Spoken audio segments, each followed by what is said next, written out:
Wasiat Raja-Raja Melayu merujuk kepada kefahaman dalam politik Malaysia adanya suatu peninggalan berupa wasiat yang dikatakan telah diamanahkan oleh raja-raja penguasa negeri-negeri Tanah Melayu, baik yang bersekutu dan tidak bersekutu, menurunkan tanda tangan persetujuan pembentukan Perlembagaan Persekutuan Tanah Melayu dulu kepada Malaysia pada 5 Ogos 1957.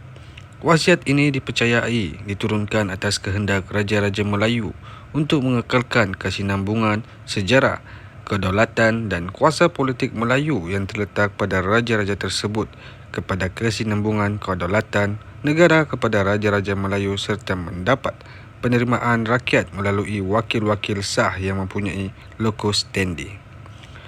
Menurut Muhammad Nazim Gantri Syari, seorang pensyarah undang-undang di Universiti Teknologi Mara, kefahaman ini mula disebutkan Raja Muda Perak, Raja Nazrin Shah, dalam satu ucapan ketika pelancaran beberapa terjemahan penulisan Syed Husin Alatas di Dewan Bahasa dan Pustaka pada tahun 2009 dan disebarkan meluas dalam media. Walau bagaimanapun, kajian pensyarah tersebut terhadap dokumen-dokumen semasa disimpan di Arsip Negara Malaysia mahupun jurnal akademik mendapati tiada sebarang wasiat yang ada dicatatkan dalam perbincangan menyentuh penggubalan perlembagaan tersebut.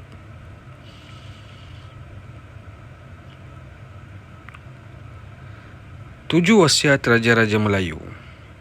Raja Muda Perak, Raja Dr.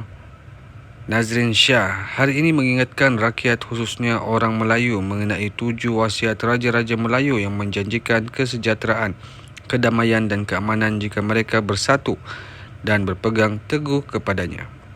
Menurut baginda, wasiat yang disampaikan semasa Raja-Raja Melayu menurunkan tanda tangan persetujuan pembentukan Perlembagaan Persekutuan Tanah Melayu pada 5 Ogos 1957 ialah: yang pertama, kami namakan dan kami panggil dia, bumi yang kamu pijak dan langit yang kamu junjung, Persekutuan Tanah Melayu, sekarang dikenali dengan nama Malaysia.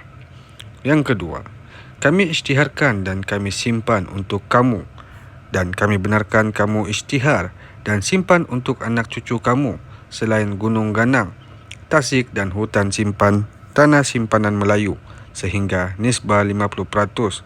Selebihnya kamu rebutlah bersama-sama kaum lain.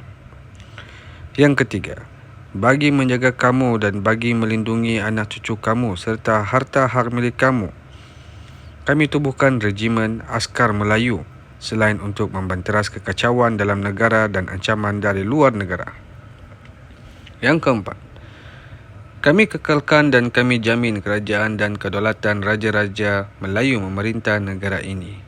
Yang kelima, kami isytiharkan Islam adalah agama persekutuan. Yang keenam, kami tetapkan bahasa kebangsaan ialah bahasa Melayu. Dan yang ketujuh, kami amanahkan dan kami pertanggungjawabkan kepada Raja-Raja Melayu untuk melindungi kedudukan istimewa orang Melayu serta orang Sabah dan Sarawak dan kepentingan sah kaum-kaum lain. Kemudian ditambah kedudukan istimewa anak negeri Sabah dan Sarawak. Raja Nazrin Shah bertitah demikian semasa melancarkan 3 buku Allahyarham Datuk Dr. Syed Husin Alatas berjudul Mitos Peribumi Malas, Intelektual, Masyarakat Membangun dan Rasuah. Sifat, sebab dan fungsi bersempena seminar antarabangsa legasi pemikir-pemikir itu yang bermula Selasa lalu di Dewan Bahasa dan Pustaka di Ibu Negara. Menurut bernama, baginda bertitah wasiat 9 Raja Melayu yang terdiri 4 negeri Melayu bersekutu dan 5 yang tidak bersekutu itu disampaikan sebelum merdeka kepada rakyat Melayu yang merupakan rakyat asal dan subjek Raja-Raja Melayu. Wasiat ini dihasilkan atas kehendak Raja-Raja Melayu untuk mengekalkan kesinambungan sejarah, kedaulatan dan kuasa politik Melayu yang terletak pada Raja-Raja Melayu pada kesinambungan kedaulatan negara kepada Raja-Raja Melayu serta mendapat penerimaan rakyat melalui wakil-wakil sah yang mempunyai locus standi. Maka Perlembagaan Persekutuan mempunyai fasal-fasal tertentu.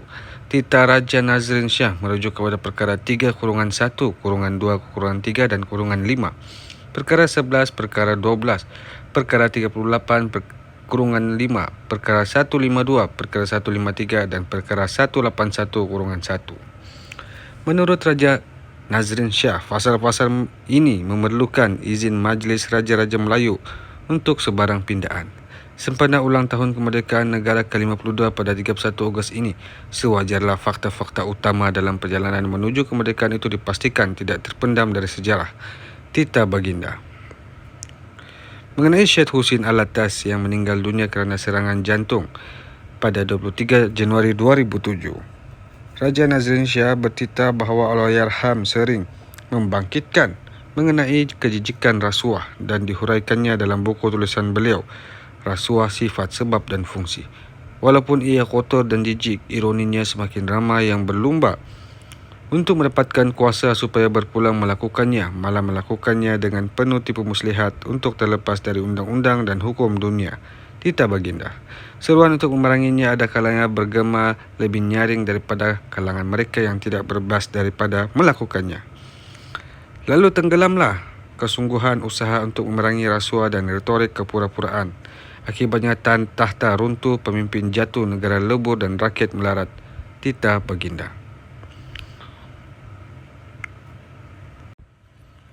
Baginda bertitah rasuah berlaku di mana-mana termasuk di istana, dalam sektor awam, swasta, organisasi politik, malah dalam badan-badan agama, kerana rasuah merupakan candu yang mengasyikkan dan yang menanggung derita bukan dalam kalangan pengamal dan penerima rasuah. Sebenarnya rasuah merendahkan martabat seseorang insan ke taraf abdi, menjadikan insan hamba kepada harta, kepada kekayaan, kepada kebendaan dan kepada jawatan yang diperoleh secara haram. Tita Raja Nazrin Shah. Menurut Baginda, rasuah adalah instrumen yang akan membunuh jiwa merdeka, pemikiran merdeka, sifat merdeka dan watak merdeka dalam diri seseorang insan yang terjebak dengannya.